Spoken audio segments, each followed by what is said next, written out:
50 years ago, the howling gales of Cyclone Giselle pushed the Wahine ferry into Barrett Reef at the mouth of Wellington Harbour, with shocking loss of life. Stan Spears was a 25-year-old engineer, and the Wahine was his first posting, which had only begun 6 weeks earlier.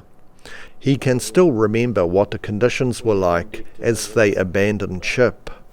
There was a crane and they're going to load the people into the life rafts, the smaller rafts, the round ones, and lower them over the side on the crane. And you couldn't, the wind was that strong you couldn't stand up out there. And I went over to the rail and looked over the side and I could actually see the reef alongside us. Russell Stewart was a university student travelling to Wellington for a cricket tournament. He recalls the atmosphere as the ferry tipped more and more onto its side. Initially there was a bit of panic, but a few screams, but then I remember there was like an eerie silence. Both men had their life rafts capsize, forcing them to ride the upturned lifeboats while at the mercy of the raging waves. We were getting close to the shore.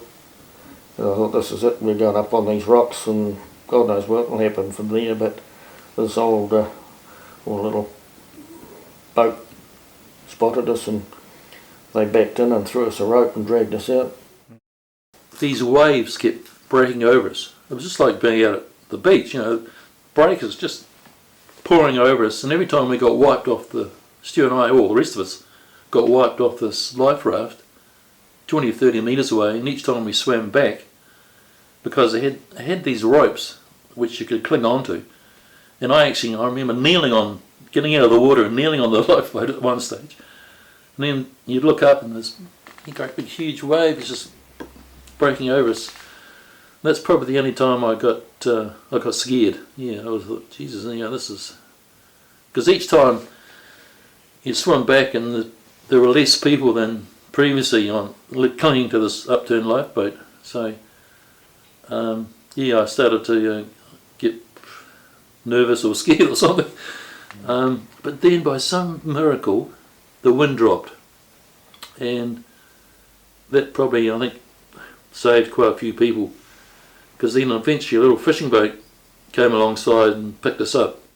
Of the 734 people on board, 53 people died from drowning, exposure to the elements, or from injuries.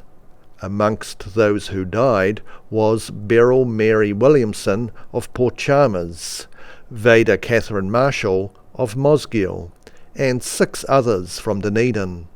They were Ross James Adamson, John Baden Humphrey, Gladys May Landreth, Helen Patterson Mitchell, Ethel May Turner, and Truby Lionel Turner.